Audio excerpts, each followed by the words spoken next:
우리를 향한 계획과 섭리를 깨닫고 기쁨으로 살아가는 또 빛내는 새벽 이슬 청년회가 되기를 간절히 소망합니다. 우리가 오늘 말씀을 시작하면서 제가 여러분에게 퀴즈 하나를 내보려고 합니다. 아주 간단해요. 사자성어의 뜻을 알려드릴 테니까 그게 어떤 사자성어인지 한번 맞춰보시길 바랍니다. 같은 병에 걸린 사람들끼리 서로 연민을 가지다 라는 뜻의 사자성어는 무엇일까요? 맞아요. 저 작게 동병상련이라고 들렸어요. 동병상련입니다. 그럼 하나 더 내보겠습니다. 같은 이불을 덮고 잠을 자지만 서로 다른 꿈을 꾸다라는 뜻의 사자성어는 무엇일까요? 동상이몽. 바로 나왔네요. 감사합니다. 조금 더 풀어보자면 육체적, 공간적, 정서적으로 함께 시간을 보내고는 있지만 서로의 생각과 또 관심이 조금씩은 다 다른 것을 우리들은 동상이몽이라고 표현을 합니다. 우리가 오늘 마가복음 9장 30절에서 37절 말씀을 함께 읽었어요. 근데 거기서 제자들의 모습을 한번 잠시 기억을 해보시면 그들의 모습이 동병상련입니까? 아니면 동상이몽입니까? 동상이몽이죠. 예수님과 함께 먹고 함께 지내고 하나님의 사역에 동참을 하고 함께 걸어가는 것 같아 보였지만 사실은 다른 생각을 하고 있었던 제자들의 모습을 오늘 확인할 수 있었습니다. 이 바로 앞에 저희가 지지난번에 말씀을 나누었는데 혹시 기억나시나요? 기억을 하신 분 있으십니까? 마가복음 9장을 가지고 제가 2주 전, 3주 전에 설교를 한번 한 적이 있습니다. 바로 믿음 없음을 도와달라 부탁했던 아버지, 귀신 들린 아이의 아버지 이야기가 나와요. 모두가 기억을 안 하시면 저는 다음에 또 하겠습니다. 귀신을 내쫓으시고 또 병자를 고쳐주시고 치유하시고 하나님의 복음을 전하는 사역을 제자들과 함께 하시면서 예수님께서 가실 길을 걸어가셨고 제자들 또한 그 길을 함께 걸어가리라 간절히 바라셨어요. 제자들도 예수님께서 행하셨던 여러 사역들을 또 바라보고 믿음을 키워 나갔을 것입니다. 예수님의 최대 관심사는 이제 곧 다가올 십자가의 고난과 죽음으로 향하는 길이셨을 거예요. 오늘 이 말씀 마가복음 9장 30절, 37절 위에 소제목이 하나 있거든요. 그게 어떤 제목이냐면 한번 찾아보시면 죽음과 부활을 두 번째로 말씀하시다라고 작게 소제목이 되어 있습니다. 이미 벌써 한 번 예수님께서 처음 말씀하셨던 죽음과 부활을 이번이 두 번째니까 첫 번째로 말씀하셨을 때가 있잖아요. 마가복음 8장 31절에 죽음과 부활에 관해서 처음으로 등장을 합니다. 우리 함께 화면을 보고 읽어보겠습니다. 시작. 인자가 많은 고난을 받고 장로들과 대제사장들과 서기관들에게 버림받아 죽임을 당하고 사흘 만에 살아나야 할 것을 비로소 그들에게 가르치시되. 아멘. 예수님께서 이제 제자들과 함께 가시다가 제자들에게 얘들아 사람들이 나를 누구라고 부르니? 라고 물으시자 사람들이 예수님을 향해서 어떤 사람들은 엘리야, 어떤 사람들은 또 모세, 또 어떤 사람들은 선지자 중에 한 사람이라고 합니다 라고 답을 했어요. 그리고 나서 한 번 더 제자들에게 물으시지요. 그렇다면 너희들은 나를 누구라고 생각하니? 그랬더니 베드로가 어떻게 답을 하였습니까? 주는 그리스도시요 살아계신 하나님의 아들이십니다 라는 대답을 하였죠. 그 대답을 듣고 예수님께서 그래 맞아 내가 그리스도야 내가 메시아야 라고 말씀하지 않으시고 바로 하신 말씀이 바로 인자가 고난을 받고 사람들에게 버림받아서 죽임을 당하고 다시 살아날 것이다 라는 말씀이었죠. 이때 예수님은 그동안 하셨던 일을 아무에게도 말하지 말라고 경고하셨던 것을 말씀을 읽어보시면 확인할 수 있습니다. 예수님은 알고 계셨던 거예요. 하나님께서 예수님을 이 땅 가운데 불러주셨고 아버지의 뜻을 따라서 사역을 하시다가 결국에는 이 뜻에 따라 죽게 되겠구나. 그래서 제자들에게도 계속해서 죽음을 말씀하신 것입니다. 제자들에게도 예수님의 죽으심과 또 부활을 준비하라는 예수님의 뜻이 있으셨던 것이죠. 이 말씀을 들었던 예수님의 제자들 또한 이 말씀을 내가 곧 죽을 거야, 그리고 다시 살아날 거야 라는 이 말씀을 농담으로 여길 것이 아니라 정말 그렇다면 어떻게 해야 할까? 정말 돌아가셨을 때 앞으로의 사역에 관한 전반적인 회의를 했어야 하지 않았겠습니까? 그런데 예수님께서 마가복음 8장에서 처음으로 죽음과 부활을 말씀하셨을 때 베드로가 어떻게 했냐면 예수님을 붙잡고 항변했습니다. 따졌어요. 대들었습니다. 다른 성경을 찾아보면 예수님 그런 말씀 하지 마십시오 라고 오히려 혼을 내는, 다그치는 예수님의 모습을 확인하게 됩니다. 그리고 나서 다시 한번 예수님께서 제자들에게 죽음과 부활을 알리셨던 장면이 바로 우리가 오늘 함께 보신 장면인데요. 이 말씀을 뒤로 한 채 예수님께서 제자들에게 물으셨습니다. 지금 니들이 오는 길에 한 토론이 무엇이니? 예수님께서 귀신을 쫓아내시고 이제 가버나움으로 오는 길에 제자들끼리 작은 토론을 했는가 봅니다. 말이 토론이지 논쟁이죠. 말싸움을 한 것입니다. 무엇에 관한 것이었습니까? 우리 가운데 누가 더 크냐 하는 질문이었습니다. 서로 내가 잘났다, 아니야 내가 잘났어, 더 잘났어, 이런 대화를 혹시 친구들과 나눠보신 적이 있으십니까? 혹시 이 주제를 가지고 싸워본 적이 있나요? 지인과 내가 잘났는데, 아니야 내가 더 잘났어, 이런 고민들 혹시 해보신 적이 있나요? 없죠. 아마 대부분의 성인이라면 없으실 거예요. 유치하죠. 그만큼 유치했습니다. 그런데 지금 예수님께서 하시는 고민이 또 그 앞에 놓여있는 사역들을 우리가 한번 생각을 해본다면 더욱더 유치하고 더욱더 허탈하지 않습니까? 곧 다가올 예수님의 십자가의 고난과 또 이루셔야 할 사명들이 있는데 그 뒤에 이제 제자들이 따라가면서 내가 더 크네, 네가 더 크네 그러고 있으니 얼마나 허탈하시고 안타까우셨었겠어요. 한편으로는 이제 제자들이 얘기하는 크다 작다의 그 관점이 세상의 기준에서 벗어나지 못한 것을 예수님은 안타까워하셨을 것 같습니다. 우리가 오늘 함께 본 마가복음 말씀을 통하여서 이 땅에서 정말 큰 사람이 어떤 사람인지를 우리가 이 시간 함께 깨닫고, 그렇다면 우리들은 큰 사람으로서, 주님께서 보시기에 큰 사람으로서의 삶을 살고 있는지 한번 우리의 삶을 돌아보았으면 좋겠습니다. 먼저 제자들처럼 그래서 누가 더 큰데, 네가 더 크니? 내가 더 크니? 이런 대화가, 이런 마음이 사실 제자들뿐만이 아니라 우리의 삶 속에서도 다른 모습으로 또 다른 형태로 늘 이어져 왔었던 것 같습니다. 제자들이 왜 갑자기 크고 작음을 논했을까요? 한번 생각을 해보시길 바랍니다. 왜? 그것은 바로 예수님께서 죽음을 말씀하셨기 때문입니다. 영원히 함께 계실 것 같았던 우리의 선생님, 나의 멘토, 우리 모임의 리더가 죽었을 때, 죽음을 이야기할 때 처음에는 부정하겠죠. 베드로처럼 그런 말씀하지 마세요, 우리는 당신을 보낼 수 없어요, 이렇게 부정을 하지 않겠어요? 그 다음엔 수용을 할 것입니다.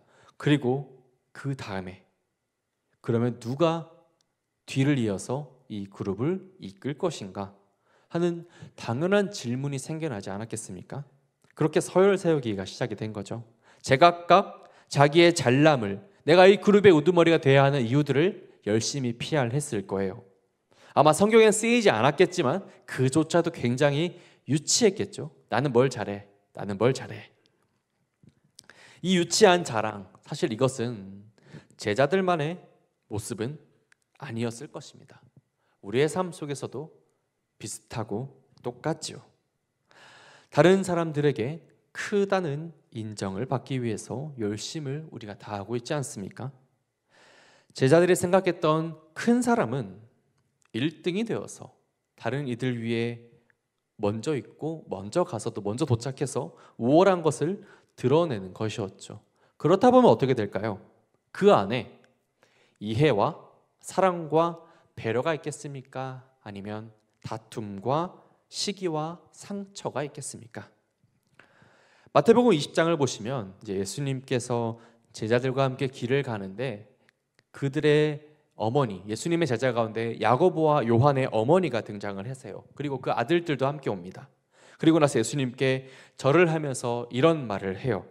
화면에 있는데 같이 한번 볼까요?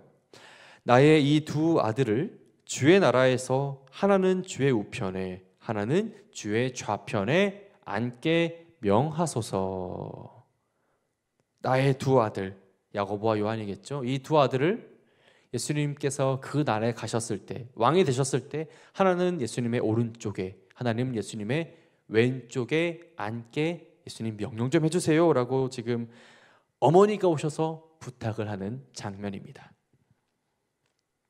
지금 쉽게 말해서 이제 로비 아니면 입시 청탁, 부정 취업 같은 그런 현장을 함께 말씀을 통해서 보고 있습니다. 그리고 이 소식을 들은 나머지 10명의 제자들이 그 2명의 제자들을 향해서 굉장히 화를 냈다라는 말씀이 이어집니다. 바로 이러한 모습들, 첫째가 되고 큰 사람이 되고자 하는 이 마음은 이 사회를 대표하는 가치가 되었어요. 더 높아지고 나아지기 위한 경쟁이 과해지고 그리고 더 나아가서 대립과 갈등으로 발전하죠. 그래서 오늘 말씀 속 제자들에게도 이런 논쟁을 하면서 갈등이 있었던 것 같습니다. 그래서 예수님께서 너희들이 오는 길에 어떤 토론을 했니? 라고 물으시니까 그들이 어떤 반응을 보였습니까? 잠잠했죠. 아무 말도 하지 못했습니다. 서로 누가 더 크냐라는 주제로 싸웠으니까 이게 너무 유치해서 말을 하지 못하겠는 거예요. 다른 사람도 아니고 여러분들, 예수님의 제자들이었지 않습니까? 그중에 12제자들, 사랑을 실천하고 아버지의 사랑을 나타내야 할 그들이 아니야 니보다 내가 낫지, 아니야 무슨 소리냐 내가 더 낫지, 이런 시덥지 않고 유치한 주제로 싸워왔으니 얼마나 예수님께서 물으셨을 때 할 말이 없겠습니까? 예수님께서 얼마나 답답하셨겠어요. 제가 생각을 해도 정말 같은 생활을 한지 같이 살면서 먹고 마시면서 들었던 말씀이 성경이 몇 권이었겠습니까? 정말 너무나 많은 말씀을 듣고 함께 생활하고 또 귀신 고치는 것을 보았을 텐데 좀 나아졌다 싶었더니 오늘은 또 자기들끼리 서열 다툼을 하고 있잖아요. 정말 제가 만약에 그 자리에 예수님이었다면 정말 야 가, 때려쳐, 필요 없어, 12제자 필요 없어, 베드로 수석 필요 없어, 다 가, 다시 짤 거야, 새 판을 짤 거야, 이럴 정도로 굉장히 허탈하셨지 않겠어요? 정말 길다면 길고 짧다면 짧은 이 함께하는 생활 동안 보여주고 또 함께 했었던 모습들이 있고 또 가르침이 있는데 그런 모습들이 하나도 있지 않고, 심지어 이전에 어떤 일이 있었습니까? 얘들아 내가 곧 죽게 될 거야, 그리고 부활할 거야, 그러니까 준비해 라는 말씀을 했는데도 지금 자기들이 큰애 장례하고 있으니까 얼마나 허탈하셨겠어요. 그래서 그 다음에 어떻게 하셨을까요?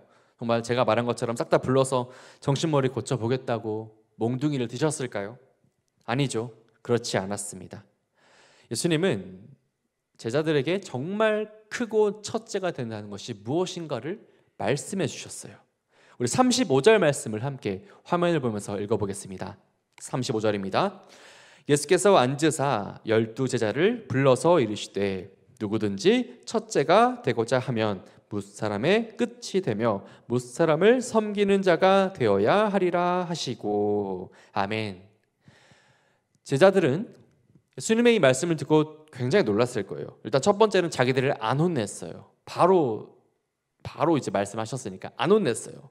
두 번째는 자기들이 여태까지 생각했던 큰 사람과 첫째가 되려는 마음을 위해서 살아왔는데 예수님께서 말씀하시는 이 첫째와 큰 사람의 개념이 완전히 달랐기 때문입니다. 예수님이 말씀하시는 것은 바로 섬기는 것에 관한 말씀이었습니다. 제자들이 서로 자기가 더 큰 애 장례하면서 다퉜던 가장 큰 이유는 다른 사람들 위에서 사람들의 섬김을 받는 존재가 되었으면 했던 거예요.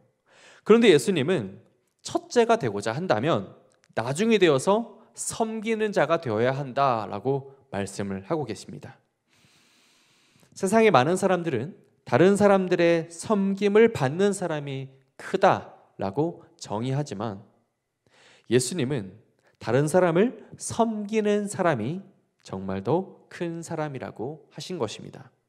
다른 사람을 섬김으로써 첫째가 되고 자기 자신을 가장 마지막에 두는 사람, 가장 낮아지는 사람을 예수님은 첫째라고 말씀하셨습니다. 그리고 이어서 예수님은 어린아이를 데려다가 제자들 가운데 세우시고 제자들에게 크고 으뜸이 되는 것이 어떤 것인지 조금 더 구체적으로 설명을 해주세요. 37절 말씀 우리 함께 읽어보겠습니다. 누구든지 내 이름으로 이런 어린아이 하나를 영접하면 곧 나를 영접함이요 누구든지 나를 영접하면 나를 영접함이 아니요 나를 보내신 이를 영접함이니라. 아멘. 어린 아이를 영접하는 것이 예수님을 영접하는 것이다 라고 말씀을 하셨습니다. 여러분, 지금이야 아이가 너무나 귀하고 사랑받고 아름다운 존재들이지만 그 시절 감성으로 한번 우리가 되돌아가 떠올려 보신다면 어린아이 어떻습니까? 여성과 노인과 함께 더불어서 약자를 대표하는 낮은 자의 상징과도 같은 존재였지 않습니까? 그들에게 인권이 어디 있습니까? 헤롯 대왕이 예수님께서 태어나셨을 때 만 2세 미만의 어린아이들을 남자아이들을 싹 다 죽이라 했었던 유명하고 잔인한 명령이 떠올려지시지 않습니까?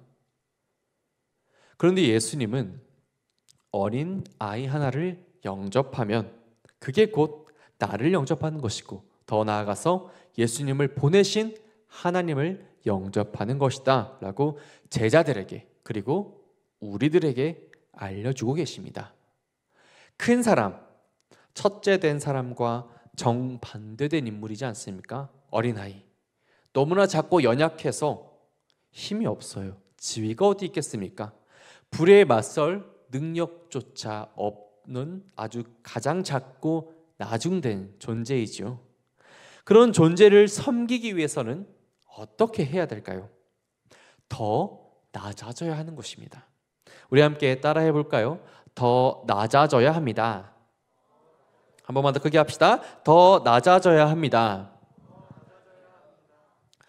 어린아이보다 낮은 사람보다 작은 사람보다 더 낮은 마음이 있어야 하는 것입니다. 여러분, 섬김이라는 말 속에는 낮아짐이 전제된다는 사실을 반드시 기억하십시오. 낮아짐이 없는 섬김이 무엇일까요? 그것은 바로 위선일 것입니다. 마가복음 10장 45절 말씀은 이렇게 되어 있습니다. 인자가 온 것은 섬김을 받으려 함이 아니라 도리어 섬기려 하고 자기 목숨을 많은 사람의 대속물로 주려 함이니라. 아멘. 예수님은 이 땅 가운데 섬김을 받으려 오신 분이 아니셨어요. 섬기려고 오셨죠. 가장 높으신 이의 아들이셨지 않습니까? 모든 사람들의 섬김을 받기에 충분하신 분이셨어요. 하지만 예수님은 작고 연약한 사람들을 섬기시죠. 그렇게까지 하시기 위해서 예수님께서 하셔야 할 일이 있었습니다. 바로 스스로를 낮추시는 것이었죠. 스스로를 낮추셔서 사람의 모습으로 이 땅에 오셨고 그리고 거기서 더 낮아지셔서 사람의 손에 잡혀서 죽임을 당하시지 않습니까? 그렇게까지 철저하게 자신을 낮추시고 세상 가장 낮은 곳에서 우리들을 섬겨주셨습니다. 그런데 우리가 기억해야 할 것이 있죠. 예수님께서 이 땅에 오시고 죽기까지 모든 사람들을 섬기신 것, 그것은 가진 힘이 없고 또 그분이 연약하시기 때문이 아니었다는 것입니다. 예수님처럼 크고 첫째라는 존재가 어디 있겠습니까? 그분은 가장 큰 자가 분명하시지만 가장 낮아지심으로써 첫째임을 확증해 보이셨습니다. 우리가 살고 있는 이 세상은 더 높아지고 더 커지고 1등이 되고자 하는 일에는 익숙합니다. 책들도 너무 많아요. 그래서 스스로 낮추고 자신을 나중으로 여기면서 다른 사람들을 섬기는 일에는 익숙하지 않습니다.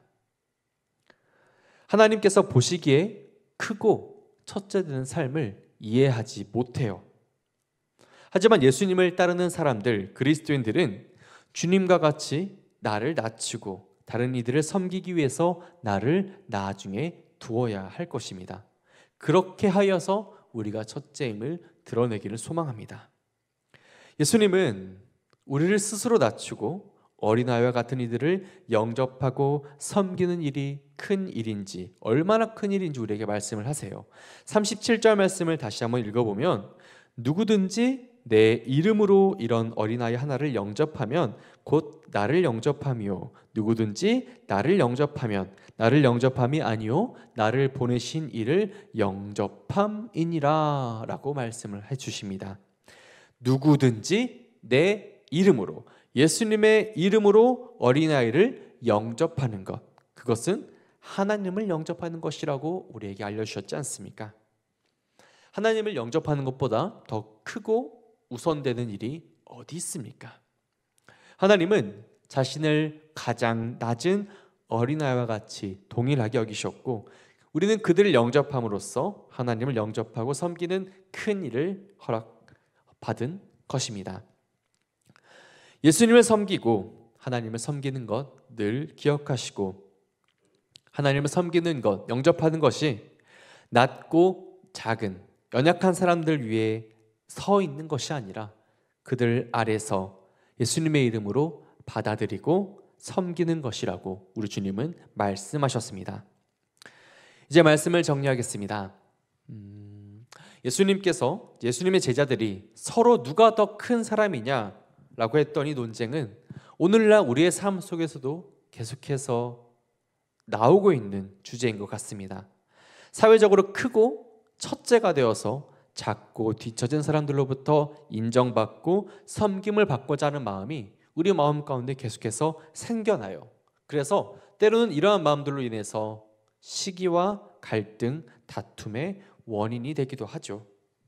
하지만 이러한 관점은 세상의 관점이고 하나님께서는 그렇게 보고 계시지 않는다는 것을 우리가 반드시 기억했으면 좋겠습니다. 하나님께서 크게 보시는 사람은 스스로 나중되어서 작고 연약한 사람들을 섬기는 자이죠. 그렇다고 지금 당장 회사를 그만두고 공부를 때려치고 꼴찌가 되세요라는 말씀이 아닙니다. 예수님께서 크고 첫째가 되는 것을 책망하는 것이 아니라 정말로 크고 첫째가 되는 방법을 우리에게 알려주시는 것이죠. 높아지고 커지기 위해서 서로 다투고 싸우고 논쟁하는 것이 아니라 자기가 가지고 있는 큰 것을 가지고 다른 사람들을 섬기고 베풀라는 말씀이셨던 것입니다. 예수님은 십자가에서 가장 크고 첫째된 모습을 우리에게 보여주셨습니다. 예수님같이 가장 크고 높으신 분, 누가 그분과 견줄 수 있겠습니까? 그런데 예수님께서 어린아이와 같이 연약한 우리들을 영접하시고 섬겨주셨다 하셨습니다. 이 땅에서 사람들을 섬기기 위해서 죽기까지 낮아지셨습니다. 그래서 갈등과 다툼이 아니라 하나님과 화평할 수 있도록, 하나님과 사람이 화목할 수 있도록, 이어질 수 있도록 길을 열어주셨습니다.